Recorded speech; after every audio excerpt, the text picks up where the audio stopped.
Welcome to the Workplace Minute, powered by H3HR Advisors and sponsored by WorkHuman. Thanks for joining me for your quick update on what's important in the world of work. My name is Steve Boese.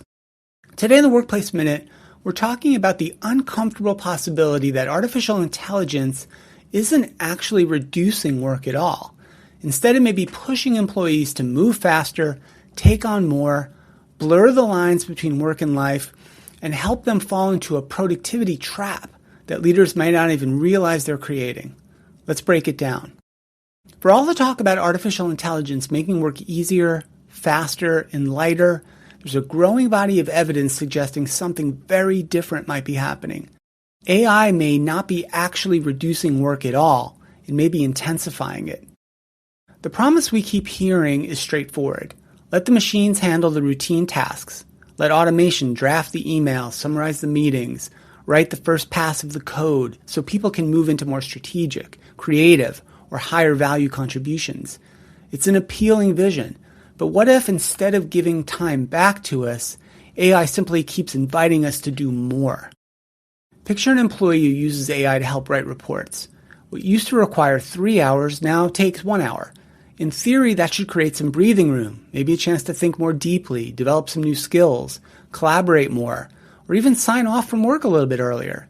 In practice, though, something else is often occurring. Because 3 reports now feel achievable in the same window of time, expectations quietly shift. The employee volunteers for additional assignments. The manager begins to plan around faster delivery times. And the team gradually normalizes at a new pace. No executive mandates were issued and no policies were changed, yet the standards moved. And once they move, they almost never reset.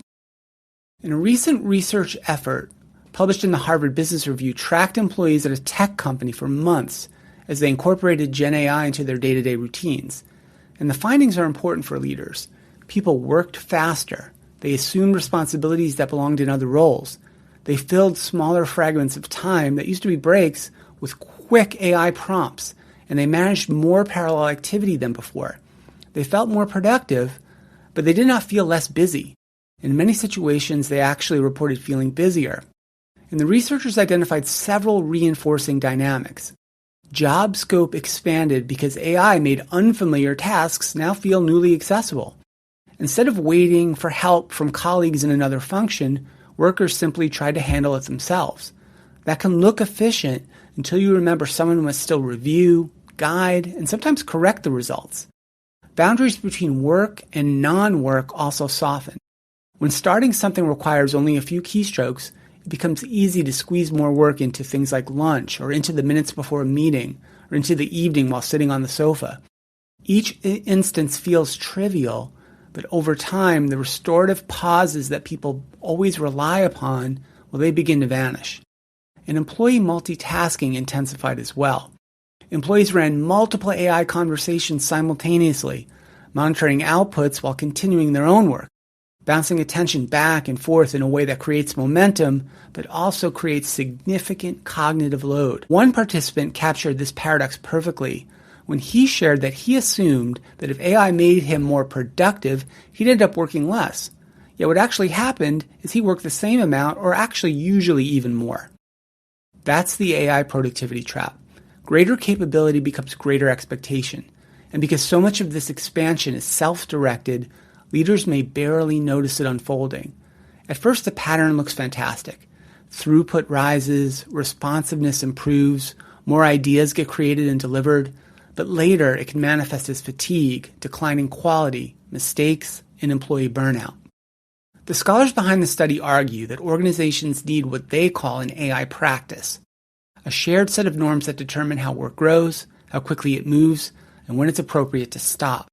And they describe mechanisms such as deliberate pauses before finalizing decisions, sequencing work into coherent waves instead of reacting instantly to every output, and protecting real human interaction, so employees are not spending the entire day in a solitary dialogue with an AI system.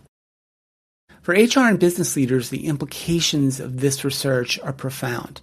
If AI becomes a permanent amplifier of individual capacity, then fairness cannot be judged against yesterday's baselines. Companies cannot continually multiply expectations without revisiting goals, staffing models, performance measures, and employee rewards. Activity is not the same as value, and the mere fact that more can be done does not automatically mean that more should be done. And there's another risk. If employees conclude that every efficiency they create will simply be converted into additional demands, their excitement about adopting AI will cool very quickly. People will understand incentive structures with incredible clarity. When producing faster always results in more work, self-protection naturally follows. This is where HR has a leadership opportunity. Organizations can pursue the advantages of AI while also committing to sustainable performance, healthy limits, and realistic definitions of success. Roles can evolve in intentional ways rather than endlessly expanding, and outcomes can matter more than work volumes. And it can remain genuinely acceptable for individuals to step away, even when the technology makes continuous engagement possible. AI is a powerful tool, and it's transforming how work gets done. Yet without thoughtful management, it can also make it harder to stop working. That challenge is not rooted in technology or software. It sits firmly in leadership practice, and it's one where HR must be prepared to own. Thank you so much for listening, and a big thank you to WorkHuman for supporting the Workplace Minute. If this episode made you think about how your organization is managing the promises and the dangers of AI, please share it with a colleague. I'm Steve Boese, and this has been the Workplace Minute from H3 Advisors.